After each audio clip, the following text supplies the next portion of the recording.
वालेकुम रहमतुल्लाहि व बरकातहू। आज बिलखुसूस वक्फ बिल पे जो बहस छिड़ी हुई है उस ज़िमन में मैं कुछ बात करने आया आप लोगों के सामने। मेरी तजवीज़ जो भी हम मिलत के कायदीन या दीनी जमातें जो कोशिश कर रहे हैं मेल्स को फॉरवर्ड करने के, या नहीं तो जिस किस्म की भी कोशिश हो रही है वो कोशिश में उसका एक नेगेटिव पहलू ये है कि वो सिर्फ हमारे मुसलमान से, क्योंकि वक्फ की इजाज़तें मुसलमानों से जुड़ी हुई हैं, तो सिर्फ मुसलमानों से राय दही नहीं हो रही। उसमें क्या हुआ कि कसीर से कसीर तादाद में हमारे बरादरान वतन भी उसमें मेल्स कर रहे हैं, उसमें नेगेटिव प्रचार हो रहा। अब लोग शादी के मौके पे भी, हिंदुओं की शादी के मौके पे भी जो पुजारी जा रहा, जो प्रोपेगेंडा कर रहे हैं लोग कि 1954 में जो ज़मीन थी वो ज़मीन जो मुसलमान बोले वो मुसलमानों को वक्फ के हवाले कर दिए थे, जबकि वैसा नहीं है। वक्फ वो ज़माने के जो सियासत में थे या हुक्मरान थे, वो लोग अपने उसूल से पब्लिक भी जो ज़मींदार थे अपनी कौम की बेहतरी के लिए वक्फ करे।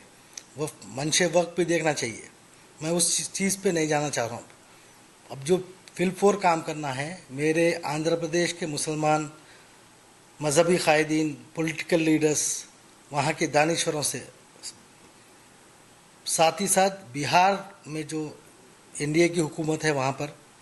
जनता दल यूनाइटेड अपने आप को सेकुलर पार्टी कहती, यहाँ पर आंध्र प्रदेश में टीडीपी भी अपने को सेकुलर पार्टी कहती। यहाँ पर हमारे वोटों से वो लोग आए। बिहार में भी मुसलमान वहाँ पर जेडीयू को वोट करे और दीगर पार्टियों को वोट करे, तो वहाँ के मुसलमान दानिश्वर और रिलीजियस लीडर्स जो स्कॉलर्स हैं उनसे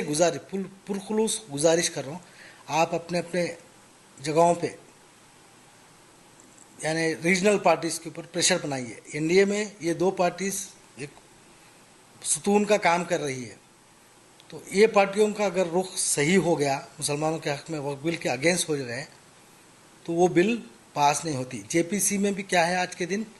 बीजेपी और एनडीए के लोग ही अक्सरियत में उसमें है। जेपीसी जो कमेटी 15 मेंबर कमेटी है, जो भी है, 15 है या 20 है नहीं मालूम मुझे, लेकिन उसमें भी उन्हीं का ज़्यादा अक्सरियत है। तो बिल वहाँ पर गुफ्तगू होती थोड़े दिन के बाद में, और उसमें एक चीज़ और एक आ रही, मुकामी बीजेपी एमपीस, तेलंगाना की एक एमपी अरुणा DK अरुणा, वो बोल रही कि वो जेपीसी को तेलंगाना के अजला में दौरे करा के यहाँ पर जो किसानों की ज़मीनें जो वक्फ के नीचे आ रही, अपनी कोई बात है ही नहीं वैसी, तो उसको एक पॉलिटिकल नैरेटिव बना के मुसलमानों के जो जायदादें हैं, इसमें एक चीज़ आप देख रहे होंगे, जब से वक्फ बिल अमेंडमेंट बिल पार्लियामेंट में पेश हुई, शिमला में 2 मसाजिद पे, कल तक तो एक ही मस्जिद थी, वो शिमला की थी, अब एक मंडी की मस्जिद पे भी एक इशू आ गया, उसको डिमोलिश करने की बात हो रही।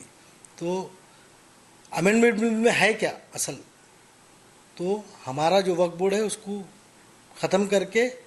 डिस्ट्रिक्ट कलेक्टर्स को अथोराइज करते हैं, उसमें जो मेंबर्स बनेंगे उसमें एक नॉन मुस्लिम भी रहेगा। ठीक है, हमको उससे इतराज़ नहीं है, नॉन मुस्लिम कलेक्टर खुद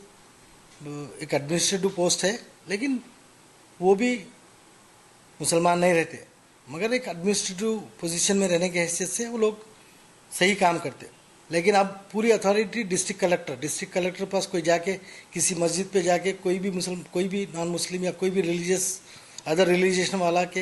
इल्ज़ाम लगा दे कि ये मस्जिद वक्फ की नहीं है, तो कलेक्टर के ऑर्डर पे उसको डिमोलिश कर सकते हैं, या नहीं तो उसको वक्फ के दायरे से हटा के उसको फ्री कर देते लैंड।